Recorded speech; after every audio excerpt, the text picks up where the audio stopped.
Pemerintah Iran mengklaim situasi keamanan nasional pada Sabtu 17 Januari 2026 telah relatif terkendali setelah kehadiran aparat keamanan dalam jumlah besar berhasil meredam gelombang protes massal yang telah berlangsung selama 3 pekan. Kantor berita pemerintah melaporkan bahwa total penangkapan mencapai 3.000 orang, meskipun kelompok hak asasi manusia memperkirakan angka sebenarnya jauh lebih tinggi.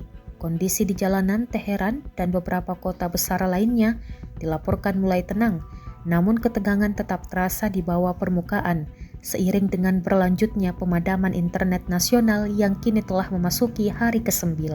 Media Israel melaporkan bahwa Iran memanfaatkan jaringan satelit Starlink sebagai bagian dari operasi keamanan untuk melacak para perusuh dan menanamkan ketidakpercayaan melalui metode yang disebut melampaui mekanisme sensor konvensional. Dinas Keamanan Iran dikabarkan telah mengubah jaringan satelit milik Elon Musk tersebut menjadi apa yang mereka gambarkan sebagai sistem mata-mata pemerintah untuk menghadapi perusuh dan pelaku sabotase selama gelombang kerusuhan.